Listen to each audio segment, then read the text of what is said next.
kita akan bahas tentang mengalahkan ilmu hitam. Apa saudara? Ngomong sama sebelahnya, kamu bukan ilmu hitam. Nah, mari kita buka Alkitab kita saat ini. Di dalam kitab Efesus pasal yang ke-6.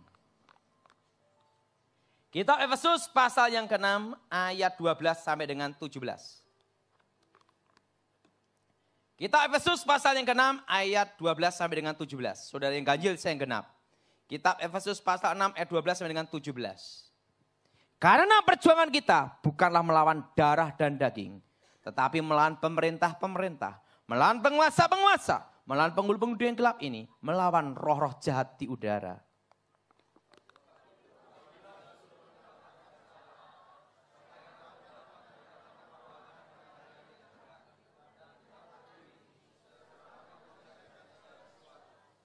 Jadi berilah tegap, berikat pinggangan kebenaran dan berbaju jirahkan keadilan.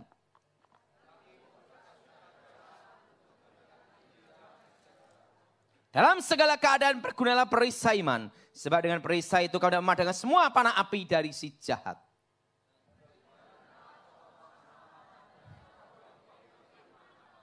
Ikuti saya semua, perisai iman.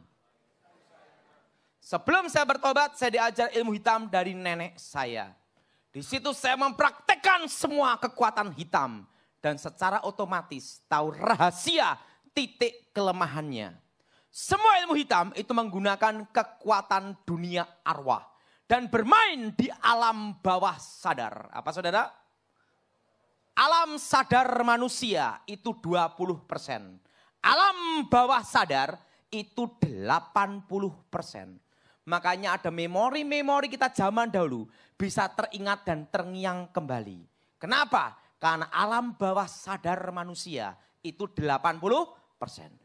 Dan semua kekuatan mistik, kekuatan roh itu masuk ke alam bawah sadar dengan masuk satu pintu, yaitu sugesti. Apa saudara? Apa saudara? Sugesti. Nah, bagaimana cara untuk mengalahkan, menangkal ilmu hitam?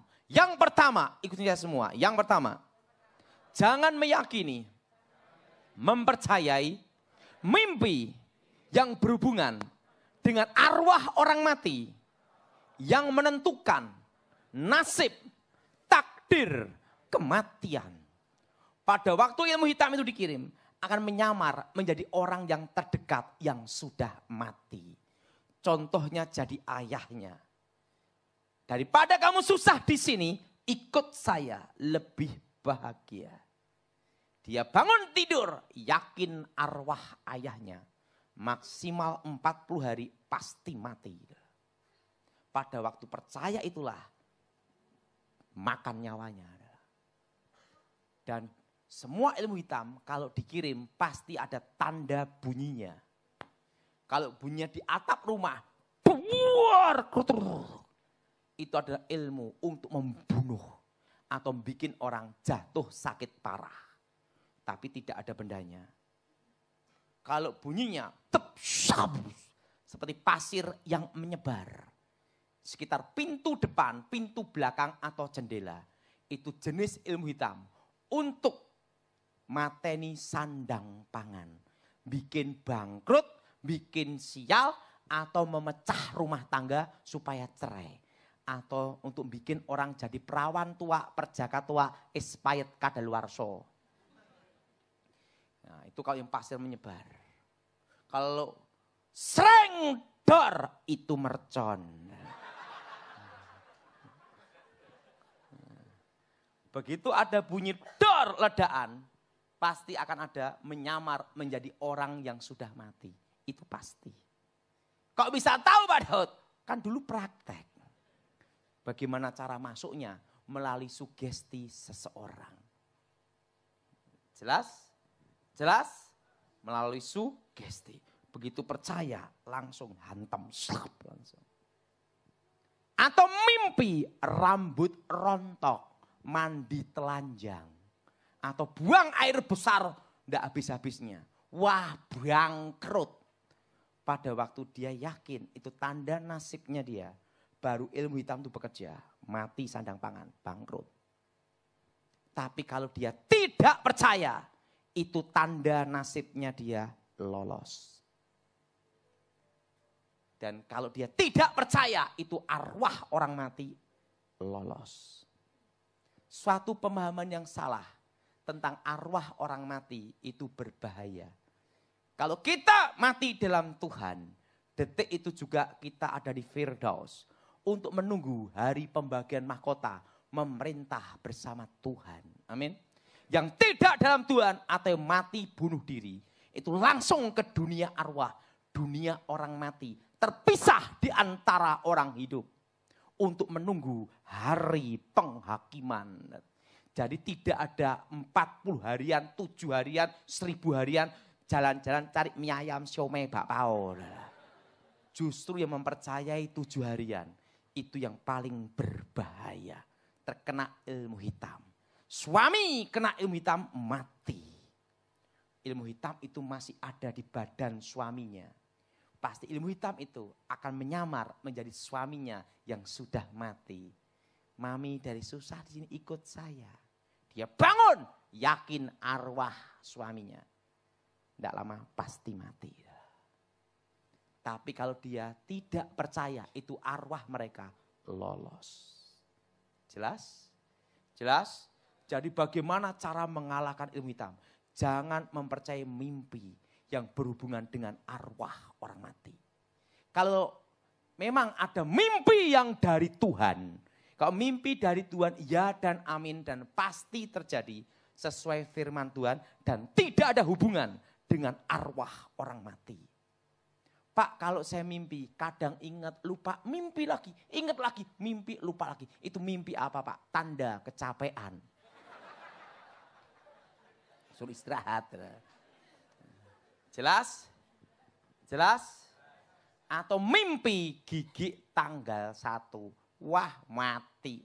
Sekalipun kau mimpi gigi rontok habis semua. Jangan sedih, hanya mimpi. Pak, kalau mimpi ular mematuk kaki, apakah itu jodoh? Bukan, itu kena ilmu pelet. Ular itu lambang iblis, jelas? Jelas? Jadi ingat, kalau saudara supaya tidak kena ilmu hitam, yang nomor 1.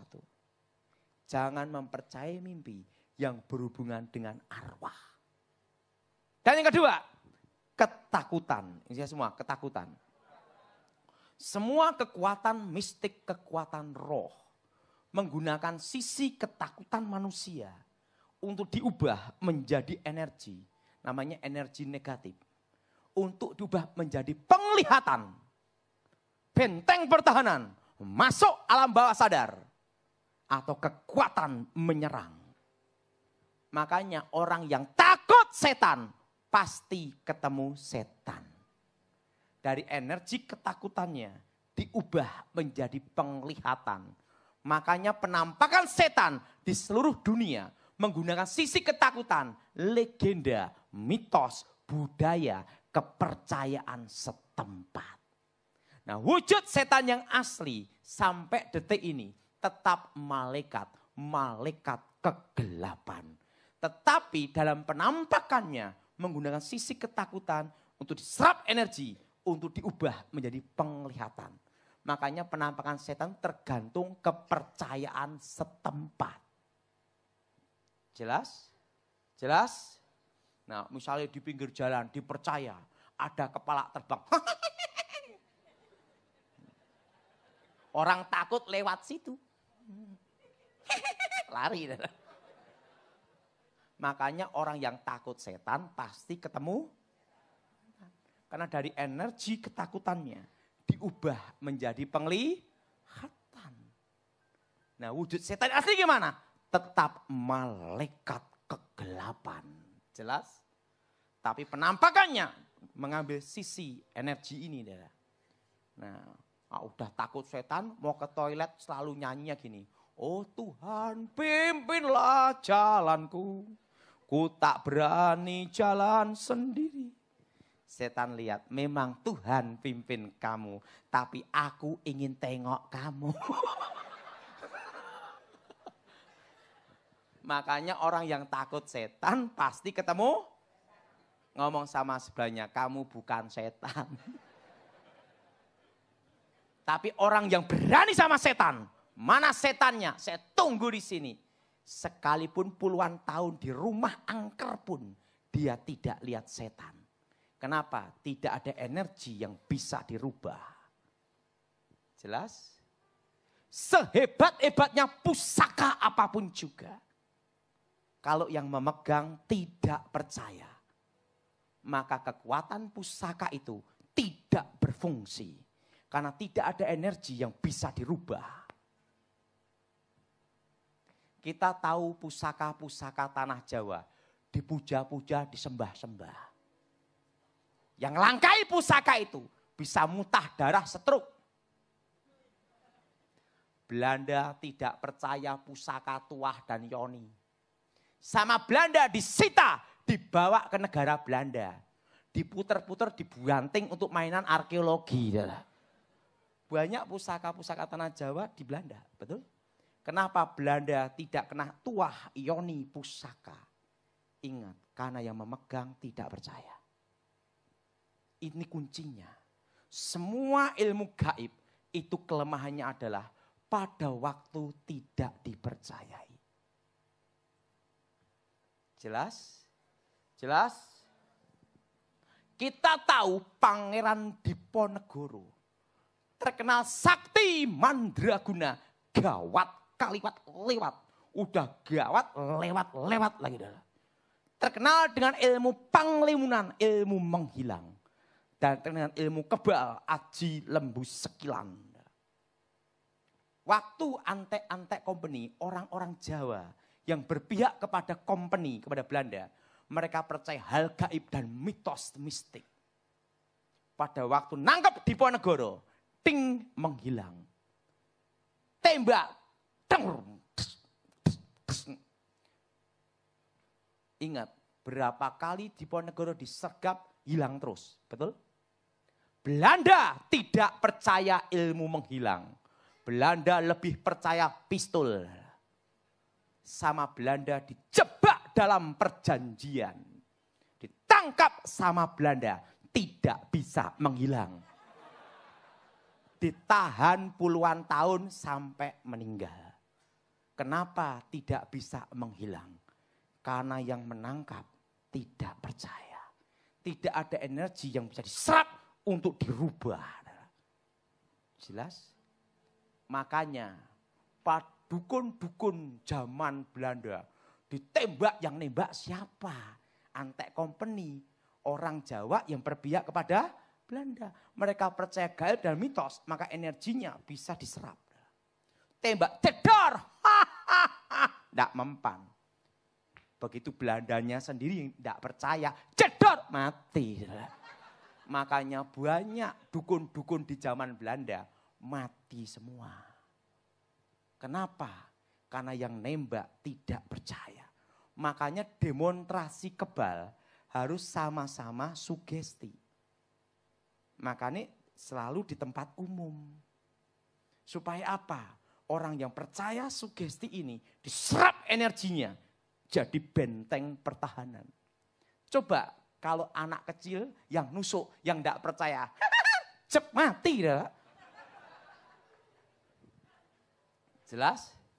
Jelas? Makanya ilmu pernafasan, tenaga dalam.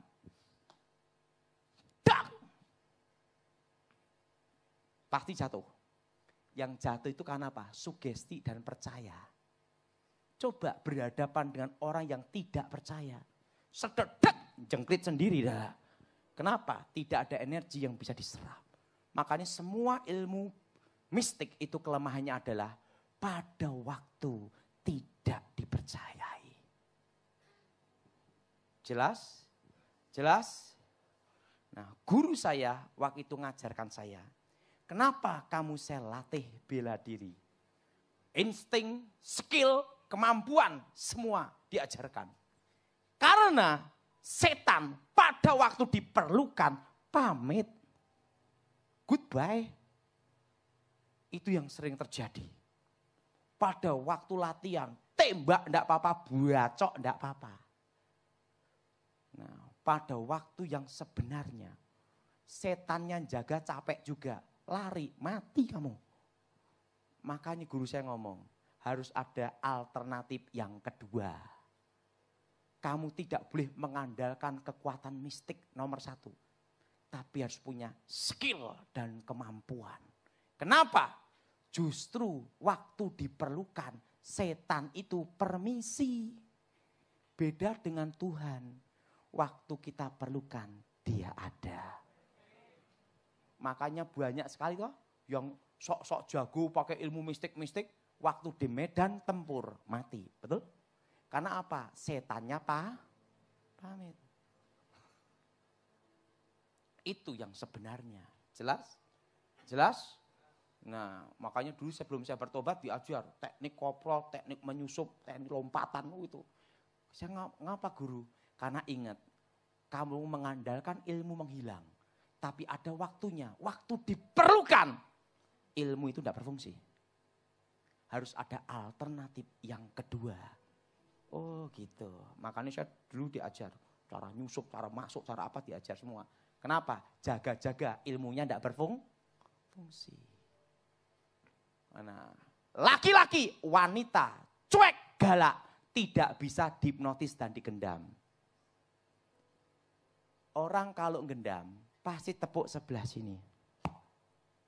Tidak mungkin sebelah sini. Kenapa? Karena bagian sini dekat dengan otak kecil, saraf leher. Dari sini langsung sini. Makanya orang kalau dipukul bagian lehernya, dak, pasti pingsan. Tidak percaya, coba sendiri. Makanya orang kalau gendam tepuk sini. Apa kelemahan ilmu gendam dan hipnotis? Cuek galak. Ada aku, udah bubar. Bubar. Makanya orang kalau gendam itu nawarin jasa dulu. Atau jam. Pak, saya perlu uang gini. Oh iya, tepuk kena. Coba, ada apa jam? Jual aja di toko. Cuek, udah bisa. Makanya orang kalau menghipnotis lewat telepon dibikin panik dan takut dulu. Pak, anak Anda namanya Andreas kecelakaan di mobil, sekarang muntah darah, gini Pak. Nah yang terima telepon panik, oh iya, transfer uang. Nah, habis. Kok tahu? Kan gurunya. Tapi coba, anak Anda kecelakaan karena musibah gini. Ya udahlah, kami bayarin. Cuek. Anda mendapat hadiah 1 miliar, ambil aja sendiri. Itu kelemahan hipnotis. Dibikin takut, dibikin sugesti dulu. Baru masuk dari energi negatifnya, diubah menjadi kekuatan masuk alam bawah sadar. Jelas? Bagaimana supaya tidak kena hipnotis? Ingat, kalau ditelepon atau orang yang tidak dikenal mendekat, cuek, jangan ditangkepin. Nanggepin, sugesti, plek, kena. Jelas? Jelas? Yang kedua, ingat, semua ilmu gaib kelemahannya adalah yang ada dianggap tidak ada. Makanya saya dulu diajar sama guru saya waktu itu ngomong gini, orang kebal segala senjata, berarti kebal logam. Tapi ingat, tidak kebal untuk dicekik. Makanya dulu sebelum saya bertobat, saya dilatih guru saya. Khusus ilmu mencekik, membunuh ilmu kebal. Jadi kok ilmu kebal apapun, cekik pasti mati. Karena apa? Kelemahannya ada di nafas. Model cekikannya ada. Siapa yang paling besar di sini? Mana? Tapi tenang aja, kalau 15 detik pasti mati. Kalau 5 detik ya hanya dikit-dikit lah. 1 detik terasa sakit. Ah ini yang gemuk ini, sini. Nah, sini. Berdiri aja. Yang memimpin pujian nanti siapa? Iya, enggak apa-apa. Nah, dulu sebelum saya bertobat, orang kalau kebal, makanya lawan saya itu kalah semua. Kan gini. Tembak. Ting, ting, ting, ting. Nah, posisi kebal pasti berhenti gini. Nah, waktu lawan seperti itu, saya dulu seperti apa?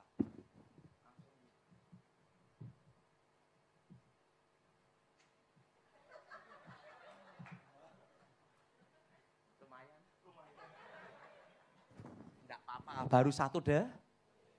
Kalau 5 detik selesai. Pingsan. Gini. Dari sini.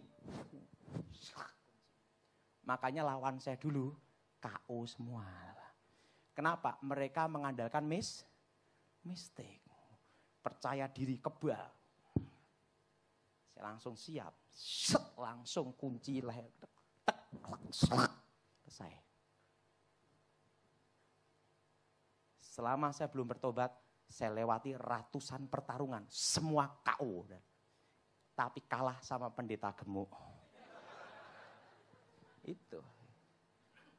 Rasanya gimana? Lumayan kan? Itu kalau 15 detik, napas berhenti. Karena semua ilmu gaib kelemahannya ada di nafas. Makanya untuk membunuh ilmu kepala taruh dalam air. Tembak, jedor, mati. Maka PKI zaman dulu matinya gimana? Tenggelamkan dalam air. Baru dieksekusi. Jelas? Nah, yang ketiga, akar pahit kecewa dendam. Apa saudara?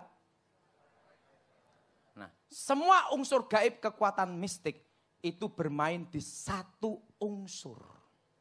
Namanya api kegelapan. Apa saudara? Dipercaya jin setan peri perayangan tercipta dari unsur api.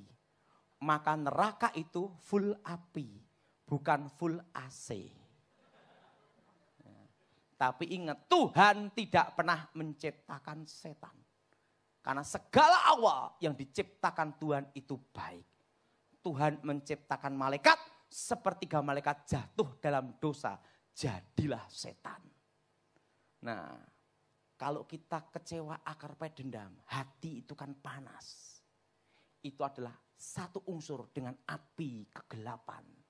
Makanya saudara, Alkitab berkata, kalau kamu mengampuni, Bapamu pun mengampuni. Kalau kamu tidak mengampuni, Bapamu pun tidak mengampuni. Pengampunan adalah kunci pemulihan. Suami kena guna-guna, istrinya kecewa akar pahit. Dari energi negatif istrinya untuk memperkuat mistik suaminya. Tapi kalau istrinya mengampuni, dihadapi tanpa dendam, tanpa kecewa. Ingat, mobil sebagus apapun, tidak ada bahan bakar, mogok, betul? Makanya kelemahan ilmu guna-guna, kalau sang istrinya tidak ada kekecewaan, tidak ada energi yang bisa dipakai untuk mencengkram suaminya. Makanya ada iman, ada pengharapan, tapi yang terbesar adalah kasih. Jelas? Jelas? Nah, yang keempat, keluarga harmonis tidak bisa tertembus oleh ilmu hitam karena ada kekuatan cinta. Apa saudara? Itulah cinta, cerita indah namun tanpa akhir. Nah, suami istri itu ada namanya ikatan batin. Orang tua anak itu ada ikatan batin. Itu bukan ilmu gaib, itu anugerah yang maha kuasa. Maka kalau anak ada musibah tanpa dikasih tahu, ingat orang tua bisa terasa. Betul? Itu namanya firasat. Itu anugerah dari yang maha kuasa, bukan ilmu gaib. Demikian kalau suami ada musibah di luar negeri, tanpa dikasih tahu, istri bisa terasa. Karena ada ikatan batin. Suami istri saling mencintai, orang tua anak saling mencintai adalah benteng takdir yang tidak bisa ditembus oleh mantra apapun. Makanya yang bisa kena ilmu hitam adalah apa? Orang yang rumah tangganya broken home. Suami istri ribut terus. Suami istri berjauhan, jarang komunikasi. Orang tua anak ribut terus, baru bisa dikerjain. Tapi kalau suami istri, orang tua anak saling mencintai, ikatan batin menyatu, itu tidak bisa ditembus oleh ilmu hitam setingkat apapun juga. Itu namanya kekuatan cinta, benteng takdir yang tidak bisa ditembus. Jelas? Jelas? Nah, kenapa dukun kalau mau nyantet harus lihat foto, hari dan tanggal. Hari dan tanggal supaya tidak salah sasaran. Kenapa foto? Untuk mengenali target. Orang ini bisa dibunuh atau tidak. Itu dilihat dari sorot mata. Mata adalah jendela hati kita. Orang tidak suka sama orang bisa dilihat dari mata. Orang yang suka orang dilihat dari mata. Yang paling susah ditebak, mata buta. Maka dulu sebelum saya bertobat, itu diajar sama guru saya. Tapi tidak 100% benar. Itu 95%. Makanya kalau mau nyantet orang, lihat fotonya dulu. Ini bisa target kena apa enggak? Itu dari foto. Ini orangnya gimana, sifatnya gimana. Sikap bisa enggak? Dilihat dari foto. Nah, makanya dulu saya tanya guru saya, guru, bagaimana supaya saya bisa mengenali target orang yang mau dihabisin? Guru saya ngomong, kalau kamu banyak melihat penjahat, perampok, pembunuh, penipu, pencoleng, 10.000, secara otomatis mengenali orang baik itu paling mudah. Maka saya diajar, sorot mata orang, sifat gini-gini, itu sebelum bertobat. Itu bukan ilmu gaib, itu pengalaman hidup. Lihat target. Nah seperti ini, tapi ini bukan karunia Roh Kudus. Dan bukan ilmu gaib, bukan, itu pengalaman hidup. Nah contoh mata seperti ini, coba nih. Nah berdiri. Iya berdiri. Santai aja. Lihat dari sorot mata, des. Ini orang ini paling banyak menyimpan sesuatu. Kalau kekecewaan disimpan. Target kena. Dilihat dari awal sorot mata. Jadi ada apa-apa selalu nyimpan. Itu enggak boleh. Kok bisa tahu Pak Daud? Sorot. Bener enggak? Target. Nah, seperti mata ibu ini. Coba ibu berdiri. Nah, tapi ingat, itu bukan ilmu gaib. Berdiri ibu ya. Nah, dari sorot mata seseorang, kelihatan. Orang ini cuek, susah untuk target. Suaminya mana suaminya? Betul enggak? Nah, kelihatan. Dari sorot apa? Mata. Nah, coba ini berdiri. Nah, dari sorot mata itu kelihatan. Coba. Nah, ini gimana orangnya? Ini tidak bisa diatur. Gimana? Susah diatur. Nah, itu jadi target itu kena atau enggak, itu dilihat dari foto. Kalau Pak Irman ini susah. Itu dilihat dari avatar. Gimana? Nah, kalau kita tahu ada dendam, ampuni. Target. Wow, saya dulu gitu. Set, wow fotonya gini. Tapi ini ada kelemahannya. Ingat, kalau yang bersangkutan pakai kacamata, enggak bisa. Kenapa? Karena tidak ada sorot mata. Sama apalagi kacamata riben. Waduh susah. Makanya kalau pengamanan presiden itu pakai kacamata riben gini. Gini pasti. Kacamata gini. Kenapa? Supaya ngelirik sang lisi, enggak kelihatan. Nah, berbahagialah yang beli kacamata. Itu kacamata. Kenapa? Dari sorot mata ini enggak bisa tembus. Nah, dukun itu pasti mempelajari itu. Kok bisa tahu Pak Daud? Kan dukunnya. Ini orang ini mau ditarget, kena apa enggak, itu bisa kelihatan. Dihabisin bisa enggak? Kelihatan. Nah, jelas? Jelas? Nah, seperti bapak ini. Coba lepas kacamata. Kalau dia enggak dilepas kacamata, enggak bisa. Nah, ini orangnya pinter.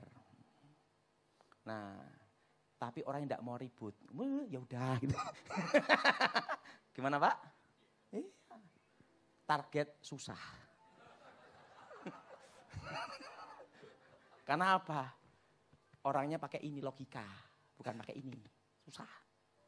Jadi ingat, semua ilmu hitam itu ada kelemahannya. Dan ingat, itu bisa keliru. Kelirunya gimana? Kalau terlalu dekat, perasaan itu jadi dekat, enggak bisa. Makanya dukun tuh menyantet pakai apa, foto. Ini target ini bisa kena apa enggak? Dilihat dari foto. Kelima, orang pelit paling mudah kena ilmu hitam. Mesti saudara bingung, apa hubungan orang pelit dengan ilmu hitam? Betul? Betul? Semua penangkal ilmu hitam, penolak bala. Semua aliran dukun. Begitu ada kiriman ilmu hitam atau kasus kerasukan, kasus apapun. Langkah pertama, bancaan selamatan. Supaya orang-orang miskin ini makan. Dan terjadilah hukum takdir. Siapa yang menabur, dia yang menuai. Ada satu hukum di sini. Orang yang menaruh belas kasihan ke orang-orang miskin. Sesungguhnya memiutangi Tuhan. Dan hukum ini berlaku bukan hanya untuk orang Kristen. Semua umat manusia. Makanya kalau dulu belum bertobat namanya dikalahkan dengan kekuatan takdir. Apa takdir itu? Garis yang digariskan yang maha kuasa. Siapa menabur, dia yang menuai. Dan dukun tahu pakem ini, garis takdir ini. Kalau dilawan senjata makan tuan. Bisa bangkrut sendiri atau bisa mati sendiri. Kalau ngirim ilmu hitam harus tepat. Ini kena apa enggak? Kalau enggak kena, enggak yakin, cari dukun lain gitu dah. Nah, tapi kalau pasti kena, sikat langsung. Itu mengenali target. Nah, setelah saya bertobat, tidak boleh bancaan selamatan. Karena ngundang-ngundang setan, ngundang-ngundang roh. Setan ketemu setan, reoni semua. Tapi inti di dalamnya saya tahu. Pada waktu saya belum bertobat, saya menguasai ilmu Singo Ledoyo. Berubah jadi singa sakti, kebal segala senjata. Itu lakunya berat. 7 hari ngebleng, enggak makan, enggak minum. 7 hari Pak Tigeni, tidak boleh lihat unsur api, enggak makan, enggak minum. 21 hari topo ngepel, sehari semalam sekepel nasi. Setelah itu topo ngelambiang, jalan kaki menyusuri sungai, 7 hari 7 malam. Tanpa makan, tanpa minum, tanpa tidur. Dan kaki enggak boleh nekuk. Harus gini toh. Makanya kalau dulu belum bertobat, fisik enggak kuat, pasti gila. Harus kuat bener. Dan apa yang terjadi? Setelah menguasai itu, baca mantra di Sungai Tempo, baca mantra, dek, berubah jadi singa sakti, kebal segala senjata. Kalau menguasai ilmu Singo Ledoyo, pasti menguasai ilmu babi ngepet. Saya menguasai ilmu itu. Pantangannya tidak boleh ketemu Manado Batak. Jadi rica-rica. Api tenang, itu pakai minyak teplok api. Kalau apinya gini artinya aman. Kalau goyang-goyang bahaya. Langsung pakai kain hitam baca mantra. Slep. Nguk nguk nguk nguk nguk nguk jadi babi. Nah, des ada selokannya. Sedot. Syup. Emas uang cek sedot semua. Langsung ke rumah buka, ada harta semua. Karena dulu belum bertobat, saya tidak mau ngerampok kecil-kecil tak balikin. Akhirnya saya punya inisiatif, bagaimana ngerampok bank. Maka saya punya pengalaman pahit dengan satu bank namanya BRI. Bank Rakyat Indonesia. Habis kan baru belajar, udah berhasil bobol rumah orang. Sekarang coba bobol bank. Api tenang, langsung nguk nguk nguk nguk jadi babi. Bank BRI ada slogan ada sedot mental, sedot mental, sedot mental. Nungging-nungging gagal bobol bank BRI. Maka amanlah nabung di BRI. Saya pulang nguk nguk nguk sampai rumah. Guru saya ngomong, "Ton, baru ngapain kamu?" "Guru, kenapa aku bobol bank BRI enggak bisa?" Guru saya berkata, dari Adam Hawa sampai kamu. Tidak ada tuyul babi ngepet bobol bank kecuali kamu. Langsung guru saya ngomong, ini rahasianya. Bank tidak bisa dibobol tuyul dan babi ngepet sampai modar ngepotnya. Karena di bank itu uangnya orang pelit dan sosial kumpul jadi satu. Safety box-nya orang pelit, safety box-nya orang sosial kumpul jadi. Oh, jadi ilmu hitam ini kalau orangnya pelit target diterima. Orangnya sosial nolong gimana guru? Ngomong aja, cari dukun lain. Ingat, orang yang suka menolong, suka memberi, itu adalah penangkal ilmu hitam. Maka di gereja itu, di Alkitab, ada persembahan sulung, ada kolekte, ada perpuluhan. Saya rasa hari ini kolekte berubah. Waktu mau ngasih, hanya satu pilihan. Mau ngasih atau dibobol babi ngepet. Dan yang terakhir, kalau kita hidup dalam Tuhan, ada kuasa Tuhan. Roh dalam diri kita lebih terang yang menyinari kegelapan. Ingat saudara, semua unsur mistik apapun, kelemahannya ada satu. Pada waktu tidak dipercayai. Kenapa Belanda bisa menjajah 350 tahun? Karena mereka tidak percaya. Jelas? Nah, mulai hari ini jangan pelit-pelit. Ngomong sebelahnya, ingat babi ngepet. Mari kita bangkit berdiri saat ini.